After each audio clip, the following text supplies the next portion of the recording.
Hello and welcome to the Columbia Daily Tribune's Courtside View basketball webcast. This is Tribune sports editor Joe Waljasper along with Tribune basketball beat writer Steve Walentic. Steve, the issue on everyone's mind as they throw remote controls through their television screens is why the Missouri basketball team, no matter if they're winning by 14 points in the second half or they're up by 10 points or if it's just a close game all the way, why at the end are they never the team that wins? Not never, but rarely is probably the right word, and at least away from home. Phil Pressey certainly has gotten a lot of criticism and maybe blame is a better word for a lot of these late game problems, and he certainly has made a lot of mistakes in these situations. You look at the last one, the Ole Miss game on Friday night. I don't think he did anything that we could, call wrong. Although he took the same he did take silly three-pointer, it went in. But he made it this time. So, he gives them a lead, and I guess he gave up another three-pointer to tie the game, but then it's Lawrence Bowers who ends up making the costly turnover. I think mistakes happen late in games.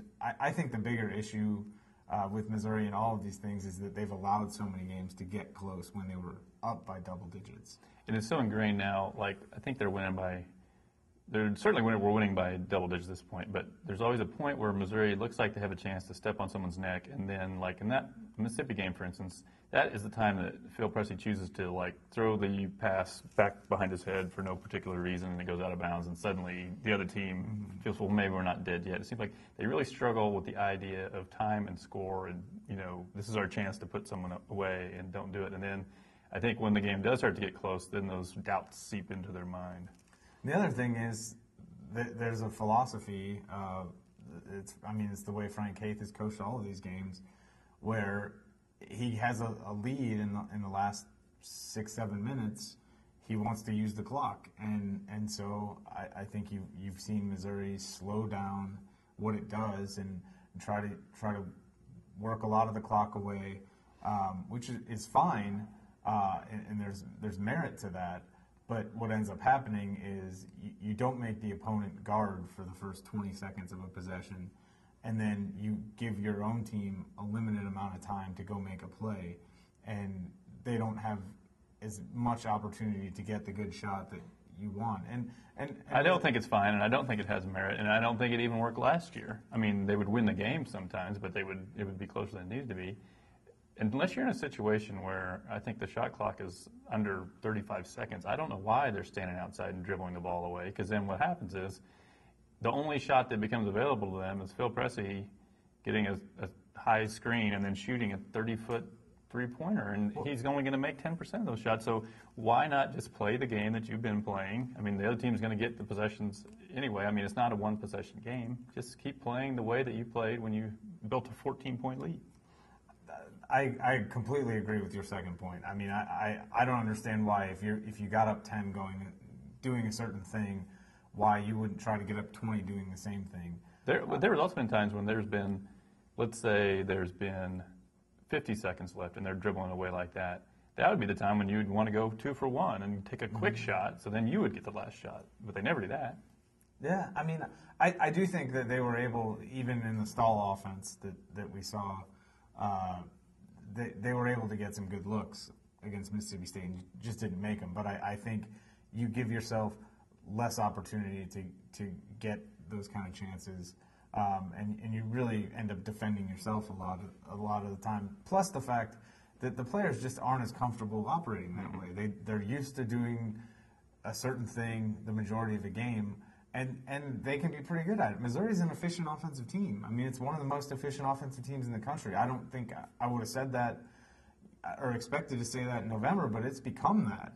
And they can score on good defensive teams. So why are you so concerned about the clock? I don't understand, and I do think it's hurt them. I think the other thing is, in theory, it seems like, well, Phil Pressey is great at penetrating, and if he can just get in the lane, then defense are going to have to collapse, and then he can pass it to the open man. But the reality situation is no one is going around that that screen. They're all going underneath of it because they want what they want him to do is shoot a three-pointer, which is what he always does. And so you're essentially now you're doing exactly what the defense wants you to do, something that I don't know what his season three-point totals are, but like there was a time there when it was like in the last X number of games, it was only like 16%. So you're actually, now you're taking the chance of your success from being, on a normal possession being whatever 45 to 50% to down to 20% or less. Yeah, and even if the team does give him the opportunity to get in the lane or he passes the ball, Missouri doesn't have other great three-point shooters, and they end up taking a lot of. Jabari Brown against Ole Miss took a couple of threes late. They were fairly well defended, and Missouri didn't make those shots. And I think they're at their best when they're moving quickly and forcing defenses to react to them and not giving defenses a chance to really only have two options they need to worry about. And that's what has ended up happening a lot. And I think, whereas I know a lot of people earlier at least were kind of blaming Phil Pressey, the fact that he's still kind of doing it the same way is telling you that it's not really being corrected. I mean, that apparently is okay with Frank Haith. And I just think, as a coaching point, if it hasn't worked that many times in a row, whether in theory it's a good idea or not, I think you change it just so your team doesn't, if there's 30 seconds left in the game, they're not thinking, oh, here we go again. Yeah. Change for change's sake, maybe at this point. I don't know. Well, we'll be back next week, possibly to wrap up the season. Who knows? Maybe to talk about an impending trip to the Sweet 16 in Indianapolis. Okay.